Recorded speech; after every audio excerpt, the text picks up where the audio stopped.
The smell of smoky barbecue and sweet corn on the cob was supposed to be comforting, a sign that I was home. But all it did was make my stomach clench as I parked my car outside the rustic lodge in the Poconos, where our annual family reunion was being held. Through the large windows, I could see the warm glow of string lights and hear the distant twang of a country song mixing with bursts of laughter. 52 people. That's how many relatives had RSVP'd this year, according to my cousin Madison's ridiculously enthusiastic Facebook event page. I stayed in my car for another minute, my knuckles white on the steering wheel. Maybe this year would be different. Maybe this year I could just be another face in the crowd, eat some potato salad, give a few obligatory hugs to my aunts, and slip out before the real drama started. I'd even brought a nice gift for my parents, a reservation at Le Bernardin, the ridiculously expensive French restaurant in the city they'd talked about for years, but never worked up the nerve to book. The gift certificate was tucked securely in my purse, ready to be slid under their plates when no one was looking. Taking a deep breath, I got out of the car and smoothed down my simple sundress. Nothing flashy, nothing that would attract attention. That was my strategy for these gatherings. Blend in, stay quiet, and avoid the inevitable conflict. As I walked toward the entrance, I could already pick out my mother's laugh, a high-pitched trill she always used for public displays of happiness. The lodge looked exactly the same as it did every year, all exposed wooden beams and taxidermy deer heads staring down from the walls.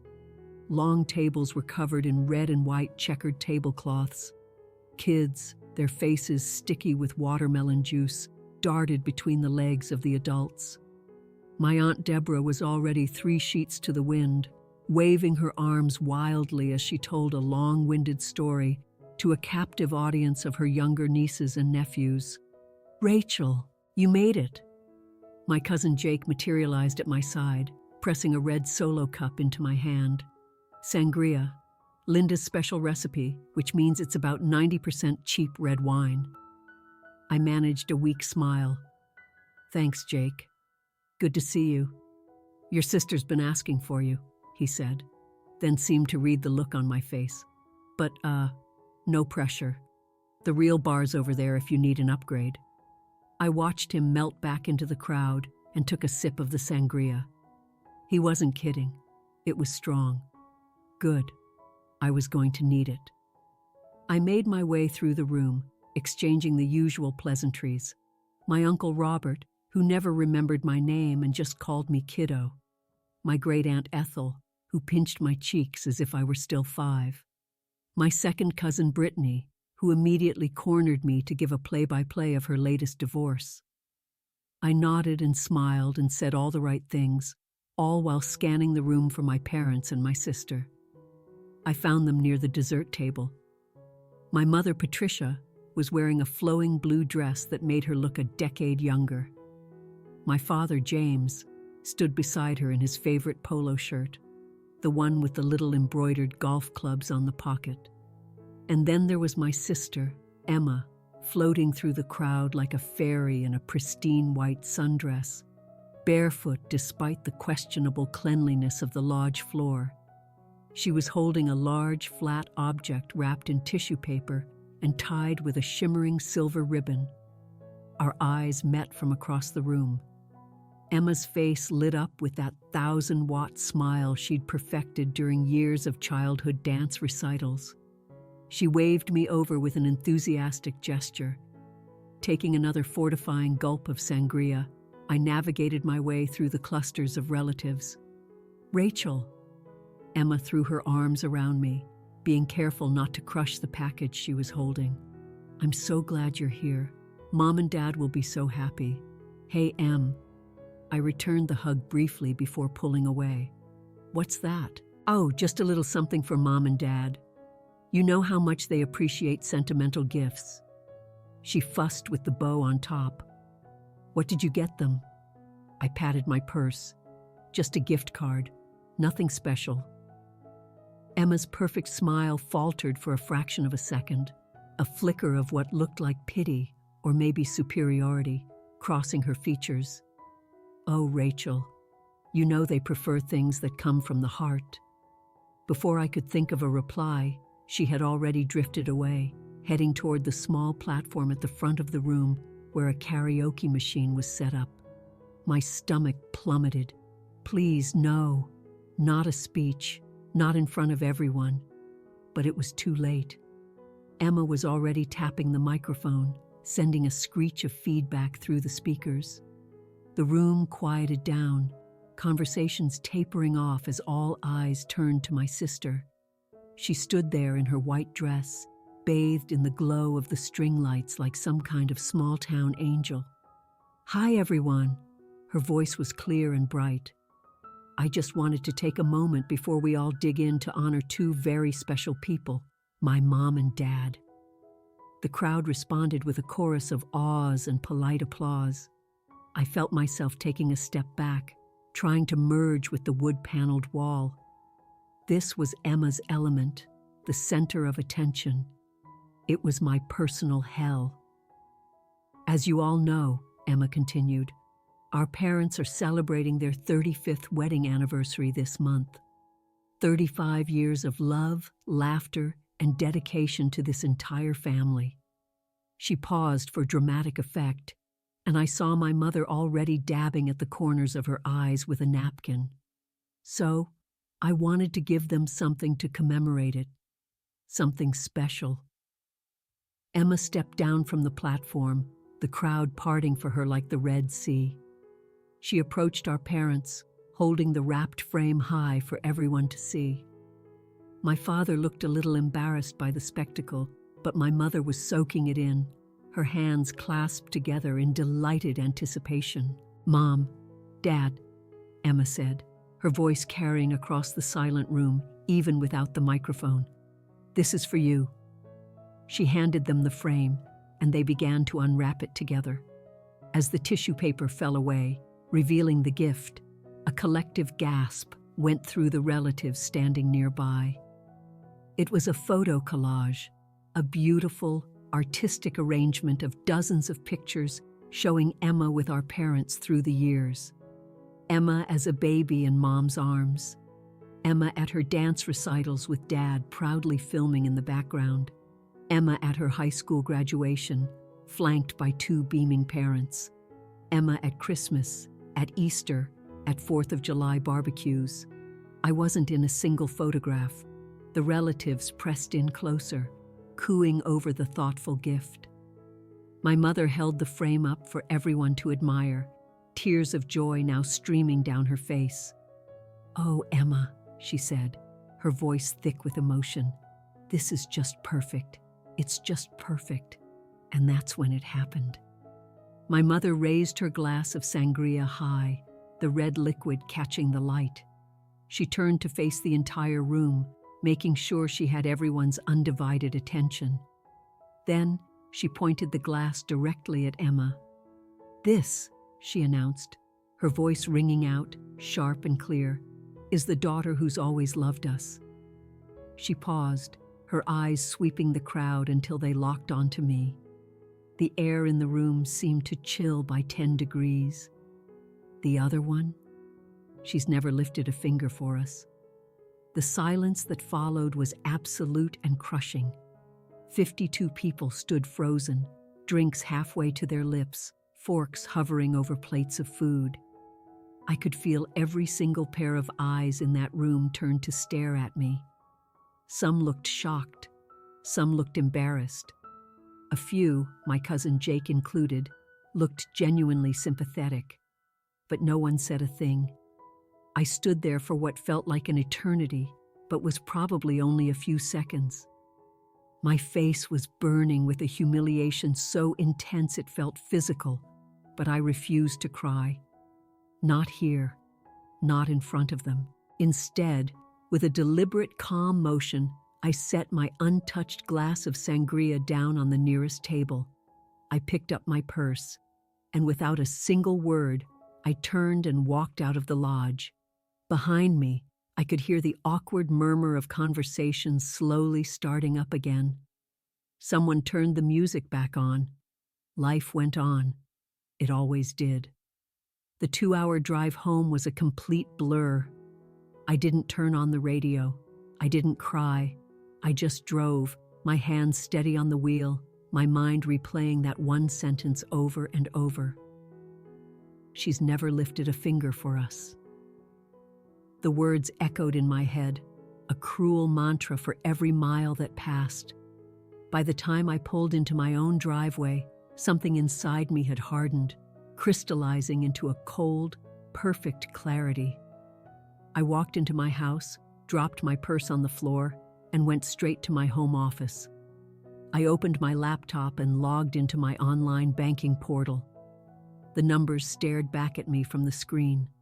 9 years of scheduled automatic transfers. 9 years of their bills, paid without a single question. The mortgage payment I'd been covering since Dad lost his manufacturing job in 2015, and their finances never quite recovered. The utility bills I'd taken over when Mom had casually mentioned they were getting disconnection notices. The mountain of medical bills from Dad's heart surgery that their insurance hadn't fully covered. The car repairs, the new roof last summer, even Emma's credit card debt from that failed Etsy boutique she'd run for a few years. I did the math. $147,000. That's how much I had given them over the past 9 years. Not loaned, given. Because that's what family is supposed to do, right? You help without keeping a running tally. You give without expecting a thank you note. You love without conditions. Except apparently, none of it counted unless it was wrapped in pretty tissue paper and presented in front of an audience. One by one, I canceled every single automatic payment.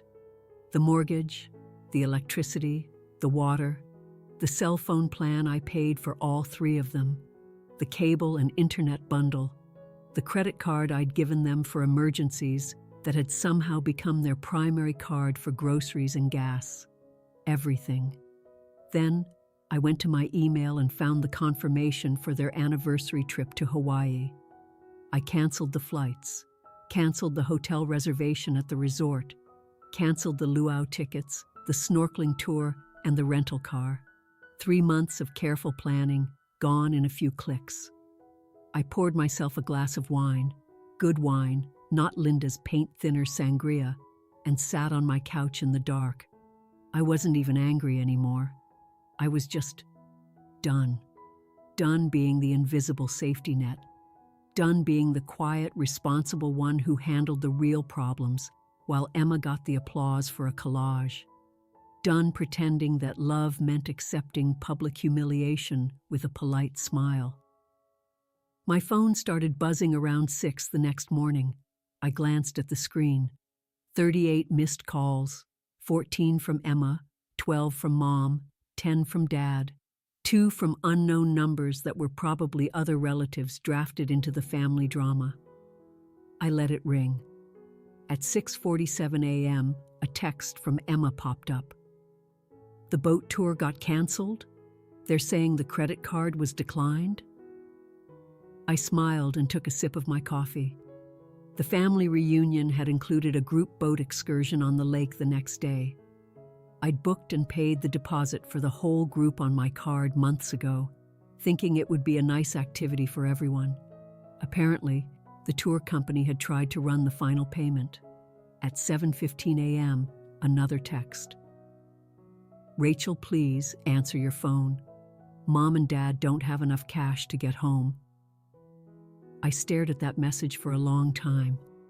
They'd driven 5 hours to the reunion in Dad's old pickup, the one I'd paid to have the transmission rebuilt on last spring.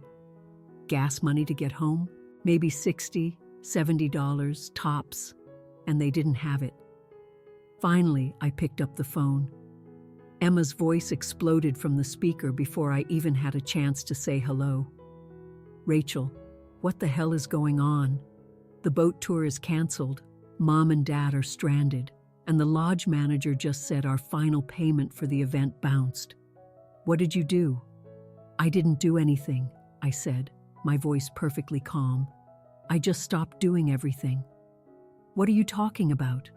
Mom said I've never lifted a finger for them. So, I decided to make her words true. There was a stunned silence on the other end of the line. Then Emma's voice returned, softer. Rachel, come on. You know she didn't mean it like that. Then how did she mean it, Emma? She was just emotional. She was so proud of my gift. Right. Your gift. The photo collage that didn't have a single picture of me in it. You hate having your picture taken. That is not the point, and you know it. Emma's voice turned pleading. Rachel, they literally don't have enough money for gas to get home. Dad's credit card is maxed out. Mom left her wallet at the house. I only have like $20 on me. Sounds like a problem for the daughter who's always loved them, I said. I'm sure if you help them out, they'll really appreciate it. Are you being serious right now? Completely. This is insane. You're going to do this over one little comment? I thought about explaining it all. I thought about telling her about the $147,000, about the sleepless nights I'd spent juggling spreadsheets to make sure their bills were covered while still paying my own, about the vacations I'd skipped, the old car I'd kept driving, the retirement savings I'd raided, about how I never once asked for thanks, never expected a parade, just wanted to not be completely erased from my own family's story. Instead, I just said, I have to go. Rachel, wait. I hung up. The calls continued all day. I ignored everyone. Around noon, my doorbell rang. I looked through the peephole and saw my parents standing on my front porch. They'd apparently figured out the gas money situation somehow. They looked older than they had yesterday at the party, tired, confused. I opened the door but stood in the doorway, blocking their entry. Rachel, my father started. What's going on? Emma said you canceled everything. I did. But why? My mother's voice was small, stripped of its usual authority. Is this about what I said yesterday? Because I didn't mean it. What did you mean, Mom? I cut her off, my voice even. When you stood up in front of a room full of our family and friends and announced that I've never lifted a finger for you? What exactly was the intended meaning of that? Her face flushed a deep red. I was just caught up in the moment. Emma's gift was so thoughtful, and I got emotional. And I've been paying your mortgage for the last 9 years. The words hung in the humid air between us. My father's face went slack, pale. My mother's mouth opened and closed, but no sound came out. What? She finally whispered. Your mortgage, your utilities, your cell phones, your groceries half the time, Dad's medical bills after his surgery, the new roof, the transmission on the truck, Emma's credit card debt. Do you want me to keep going? We didn't ask you to do that, my father stammered. No, you didn't ask. You just mentioned, casually, over the phone, that things were tight, that you were worried you were going to lose the house, that you didn't know how you were going to pay for Dad's medication. And I handled it, quietly, without a big speech, because that's what I thought family was supposed to do. My father finally found his voice. Rachel, we had no idea it was that much. $147,000, I said, the number tasting like ash in my mouth. That's how much. Not that I was keeping score. I never wanted credit for it. I never wanted a parade. I just wanted to help. I paused, my gaze steady. But being erased? Being told in front of our entire family that I've done nothing for you? That's where I draw the line. My mother was crying now, real tears. We'll fix this. We'll tell everyone. Tell them what? The truth? That you've been living off the charity of your invisible daughter while you sing the praises of the one who shows up with a homemade photo collage? I shook my head. No, thank you. I'm done being your dirty little secret. That's not fair, my mother protested. Emma doesn't know. Emma lives in your house rent-free. She drives the car I helped you buy. She uses the high-speed internet I pay for to run her little online business. She knows, Mom. She just doesn't care. My father took a step forward. Rachel, please, let's just talk about this. Come over for dinner. We can work something out. I'm not coming to dinner. I'm not paying your bills. And I'm not fixing your problems anymore. I started to close the door. You should probably start figuring out how you're going to make next month's mortgage payment. It's due on the 1st. Rachel! My mother's voice was desperate. You can't just abandon us. I paused with the door halfway closed. I'm not abandoning you. I'm just not lifting a finger for you anymore. Your words, Mom, not mine.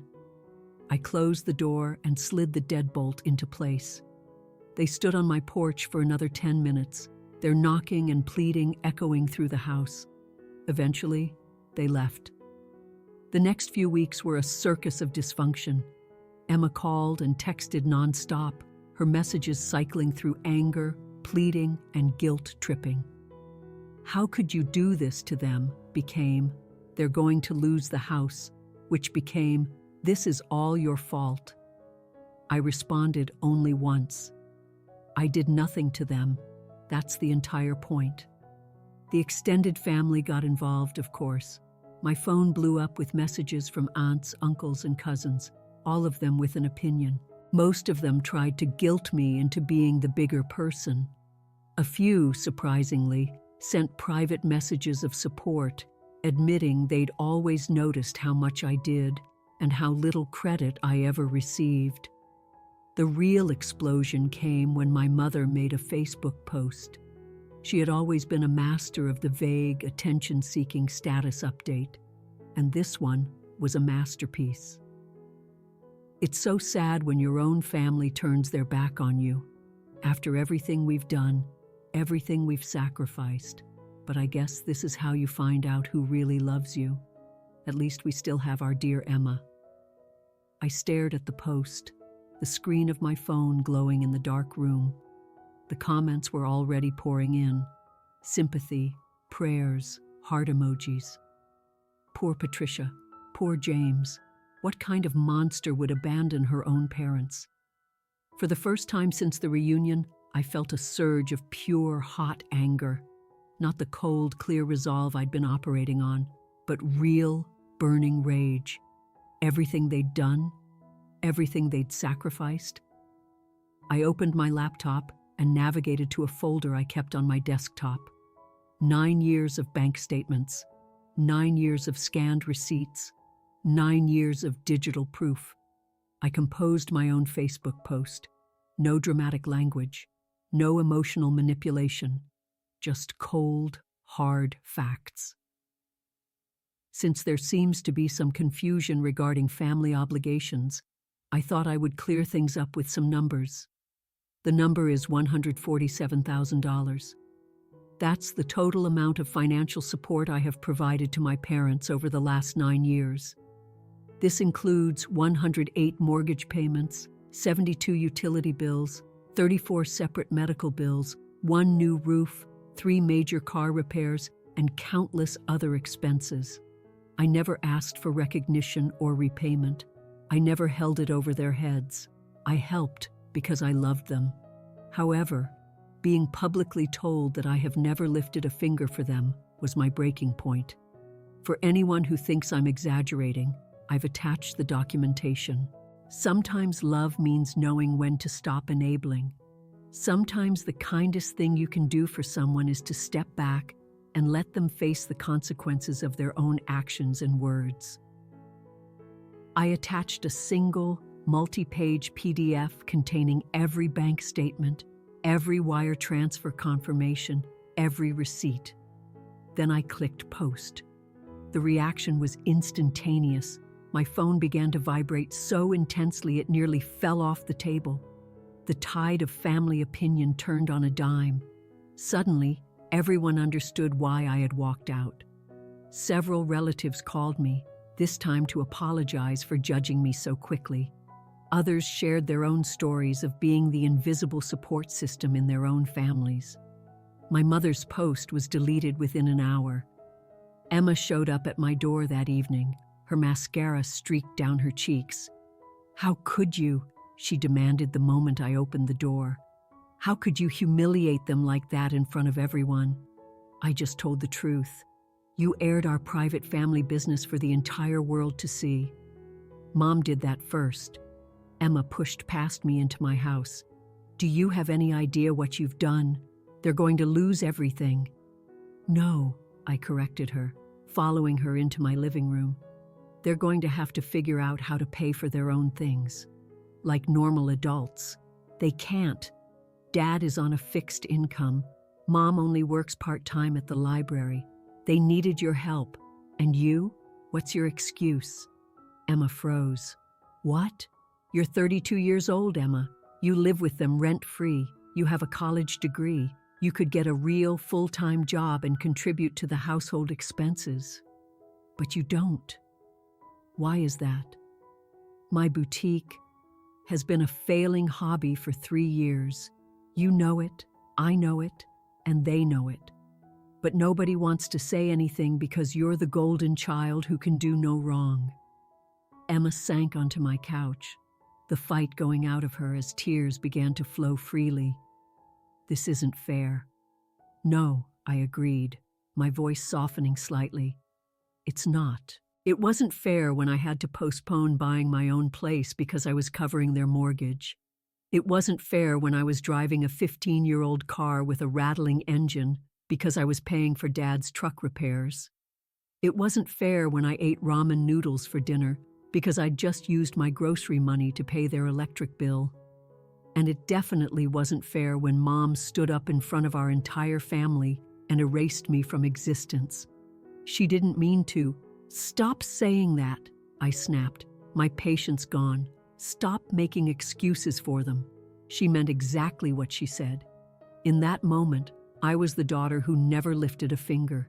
You were the daughter who always loved them. Well, congratulations, Emma. You won. You get to be the only daughter now. Enjoy your prize."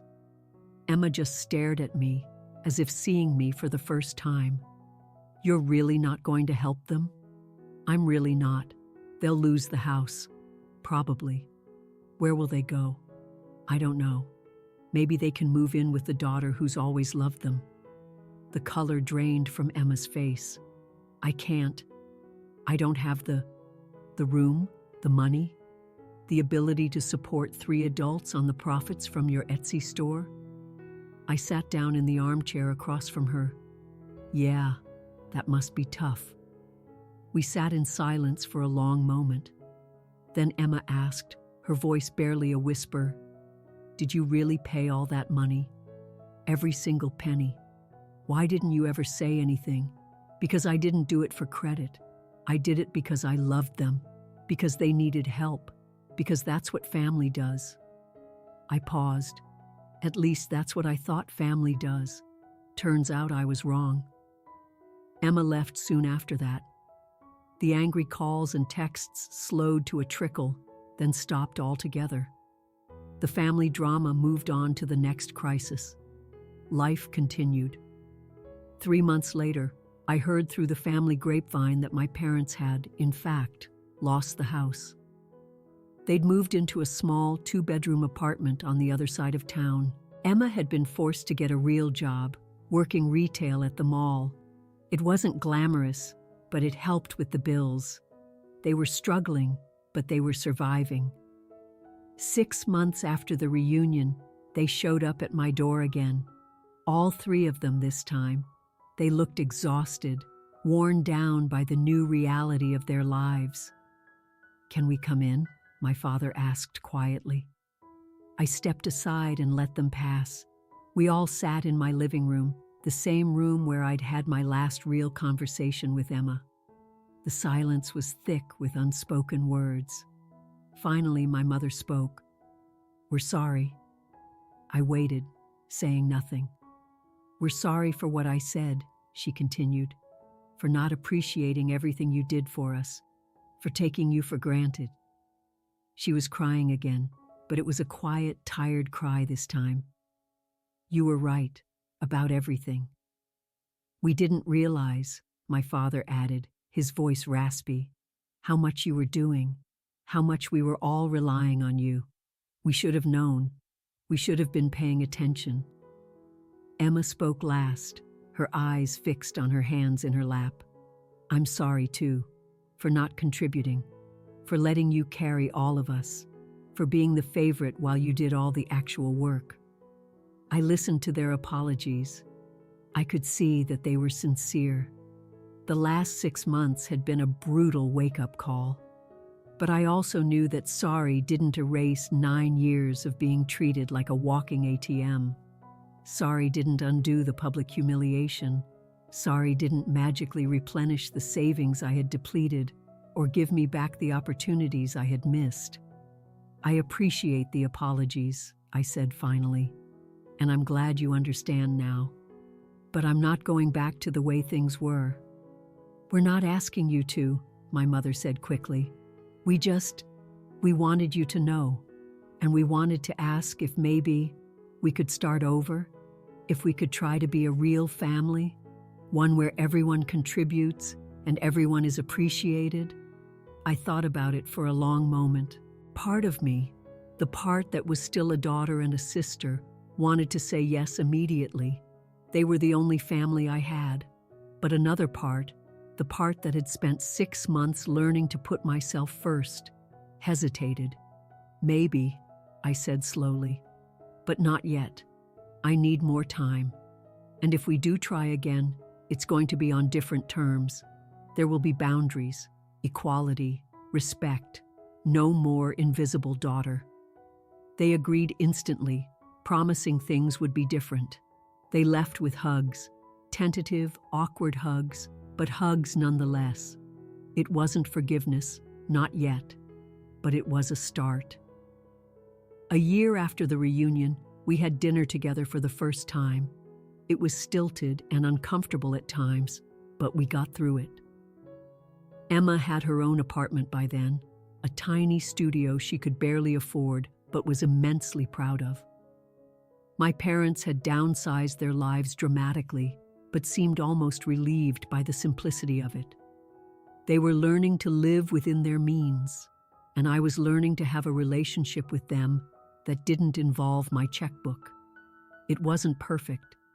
There were still moments where old patterns tried to resurface. Mom would start to make a comment about struggling with a bill, then catch herself and quickly change the subject. Emma would start to complain about her job, then remember that at least she had one. Dad would mention something that needed fixing around their apartment, then talk about how he was going to handle it himself. And me? I was learning too. I was learning that love didn't have to mean self-sacrifice, that family didn't have to mean accepting disrespect, that sometimes the most helpful thing you can do is stop helping. The big family reunion still happened every year. I saw the pictures on social media, the same relatives gathering at the same rustic lodge. Emma still went, still made her little speeches, still presented her carefully crafted sentimental gifts. But I didn't go. That chapter of my life was closed. Instead, I started taking myself on a vacation during reunion week.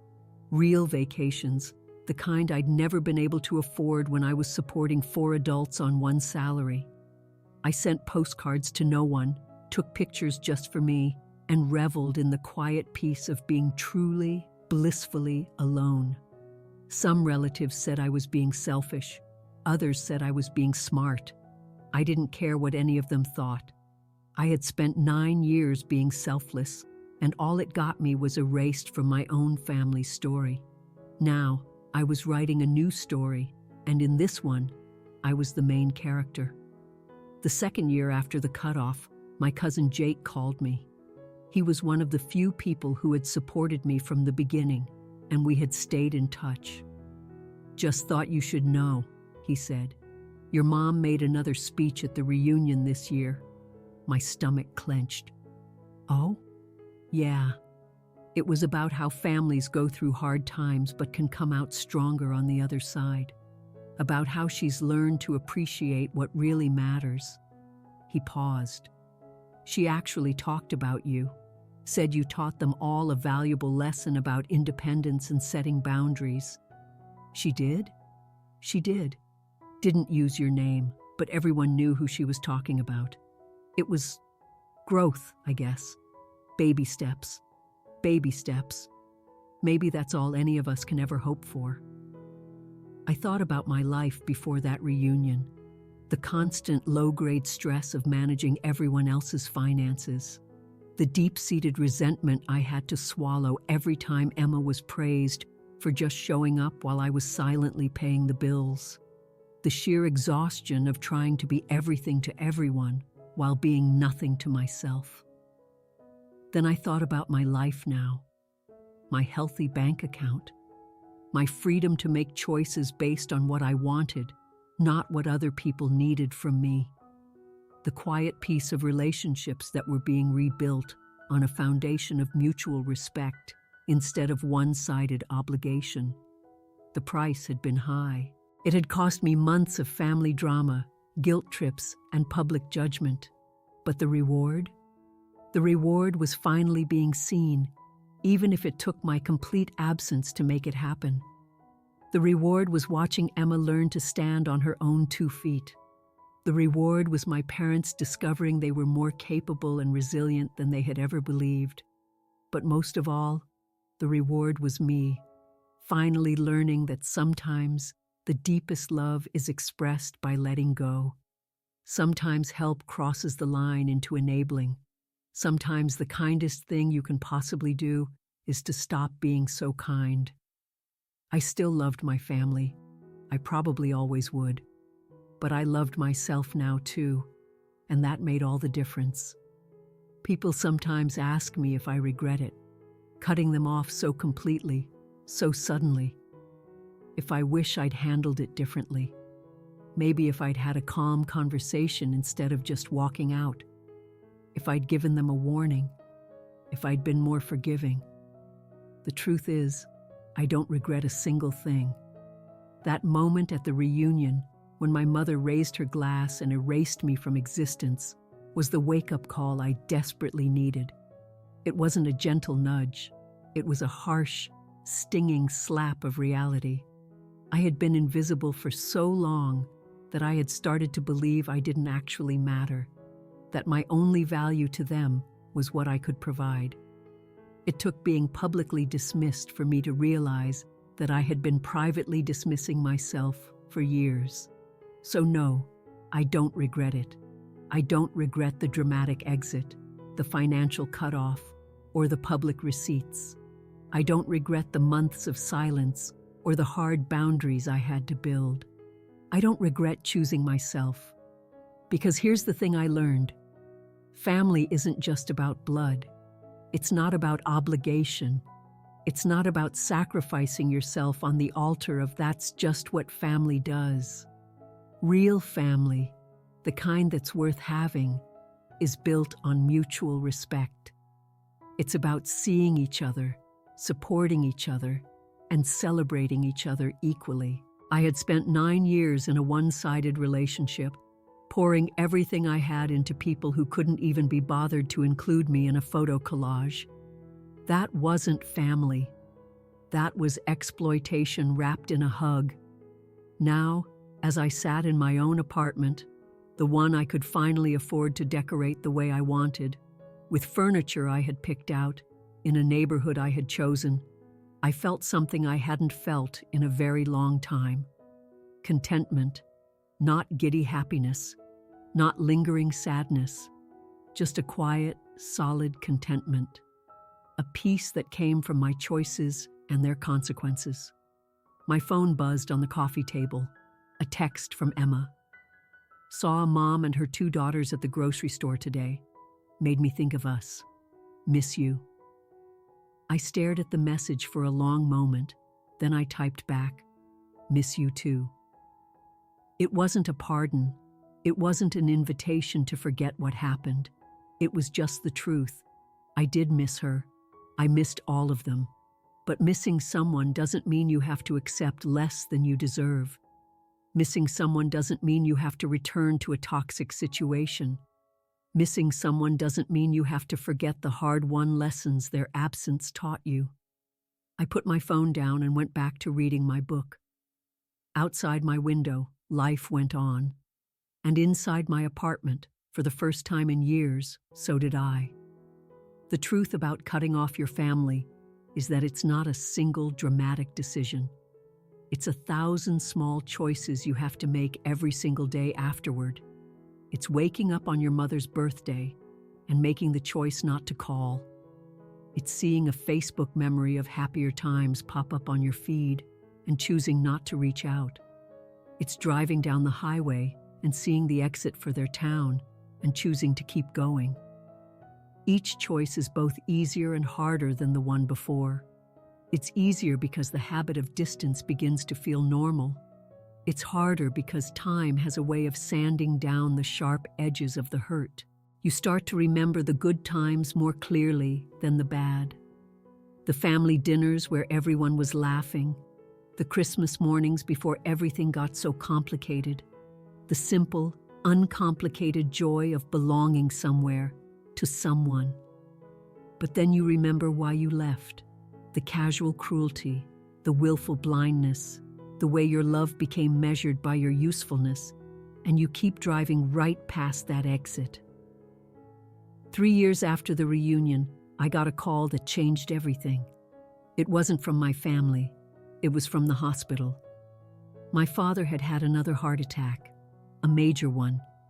He was in the ICU, and the prognosis wasn't good. I sat in my car in the hospital parking lot for a full hour, just debating. This wasn't about money or hurt feelings anymore. This was about life and death. This was about the possibility of a final goodbye. Was I really going to let my pride, however justified, keep me from seeing my father one last time? In the end, love won. The complicated, messy, painful kind of love that somehow survives even the deepest betrayals. I walked into that sterile hospital room to find my mother and Emma already there, keeping a silent vigil. We didn't speak at first. We just existed in the same small space, our eyes fixed on the rhythmic rise and fall of my father's chest, a movement powered by machines. Then, my mother reached out and took my hand. Emma took my other one, and we just stood there, 3 women who had hurt each other more deeply than words could say, bound together by the man lying in the bed. He survived. It was touch and go for a while, but he pulled through. The recovery was long and arduous, and somewhere in those endless hours spent in waiting rooms and hospital cafeterias, drinking stale coffee, we found our way back to each other. Not to what we were before, that family was gone forever, but to something new, something more honest. We talked. For the first time, we really talked. About the money? Yes, but more importantly, about the toxic dynamics that had created the situation in the first place. About my mother's deeply ingrained need to play favorites. About Emma's paralyzing fear of failure. About my own destructive tendency to give until it hurt, and then give a little more. We talked about my father, about how his old-fashioned pride had kept him from ever admitting they needed help, how he'd known about the money, but found it easier to pretend he didn't, how deeply ashamed he had been, and how that shame had curdled into a quiet resentment. We talked about family patterns, about generations of women in our family who gave too much and men who took it for granted. We talked about breaking cycles and trying to build something better for ourselves. It wasn't easy. There were tears. There were accusations. Old wounds were ripped open. But for the first time, there was also understanding. We finally saw each other clearly, not as the roles we had been assigned, the invisible daughter, the golden child, the martyred mother, but as flawed, complicated human beings, all doing the best we could with the tools we had. My father recovered, and his brush with mortality gave him a new appreciation for honesty. He apologized to me, a real, heartfelt apology, for letting me carry the family's financial burden all by myself. He acknowledged the sacrifice, the profound unfairness of it all, the hurt it had caused. I was too proud, he said, his voice weak from his hospital bed. Too proud to admit I'd failed as a provider. It was easier to let you handle it quietly than to face the shame of asking for help. I'm so sorry, Rachel. You deserved better from me. Emma started going to therapy, real therapy, not just reading the self-help books she'd always favored. She worked through her fear of failure, her desperate need for constant validation, and her deep-seated resentment of my competence. She got a better job with a local insurance company, started contributing significantly to our parents' care, and even began building her own savings account. I hated you, she admitted to me one day over coffee. I hated that everything seemed to come so easy to you. The good job, the money, the independence. I never saw how hard you were working for all of it. I just saw all the things I didn't have. My mother's transformation was perhaps the most surprising. She enrolled in a financial literacy course for seniors at the local community center. She took computer classes at the library. She got a different part-time job, not just for the money, though it helped, but for the sense of purpose it gave her. I was raised to believe that the men handled the money, she told me once. When your father couldn't do it anymore, I panicked. It was easier to let you take over than to face my fear and learn how to do it myself. I'm sorry I made you responsible for my own fears. And me? I went back to therapy too. I worked through my own issues, my savior complex, my need to fix everything for everyone, my inability to set healthy boundaries until I was pushed past my breaking point. I learned how to help without enabling, how to love without sacrificing my own well-being, how to be a part of a family without being completely consumed by it. We rebuilt our family, slowly and carefully. We started with Sunday dinners once a month, then twice. We celebrated holidays together, but with clear, spoken boundaries about gifts and expectations. We shared responsibilities. Emma handled their groceries and errands. I helped manage their medical paperwork and appointments, and our parents managed their own daily expenses with their Social Security and part-time income. It still wasn't perfect. We still had moments where we fell back into old, comfortable patterns. Mom would start to make a comment about Emma being her special girl, then catch herself. Emma would start complaining about money, then stop herself and start brainstorming solutions. I would feel the old, familiar urge to just take care of everything, then remember that truly helping them meant letting them help themselves. But we were trying, all of us. And that was more than I had ever thought possible on that horrible night at the reunion. The infamous photo collage still existed. Emma had kept it after our parents downsized, storing it in the back of her apartment closet. One day, she brought it out and suggested we update it. Together this time, she said. All of us. So we did. We dug through old albums and added pictures of me, at my college graduation, at birthdays, in quiet family moments I hadn't even known were photographed. We added new pictures of the four of us together, imperfect but present. We even added one photo from that disastrous reunion, the last one taken before everything fell apart. Because that was part of our story, too. The new collage hangs in my parents' apartment now. It's not as artistically arranged as Emma's original. The spacing is a little off, some of the photos are crooked, and there's a small coffee stain on one corner. But it's honest. It shows a real family, with all our flaws and failures and fumbling attempts at redemption. 5 years after the reunion, we all gathered again. Not at the big, loud family event. I still wasn't ready for that, but just the 4 of us. We went to Le Bernardin, the fancy French restaurant I'd bought them a gift card for all those years ago. The original certificate had long since expired, but I made a new reservation. Over ridiculously expensive wine and exquisitely tiny portions of food, we laughed about how far we had all come. The small apartment my parents had once seen as a devastating downgrade was now their cozy, comfortable home. Emma's tiny studio that she could barely afford had become a one-bedroom she was proud to call her own. My boundaries, which had once seemed so harsh and cruel, were now just the accepted framework of how our family operated. "Remember when you posted all those bank statements on Facebook?" Emma asked, giggling into her wine glass. Aunt Deborah called Mom, sobbing, saying she had no idea things had been so bad for you guys. "Your mother told her it was fine, that we were handling it as a family," my father added with a chuckle. And Deborah said, "Clearly you weren't, or Rachel wouldn't have had to pay for your roof." We could laugh about it now. The pain had finally scarred over, leaving marks but no longer bleeding. We had learned that rock bottom can be a solid foundation, but only if you're willing to build on it.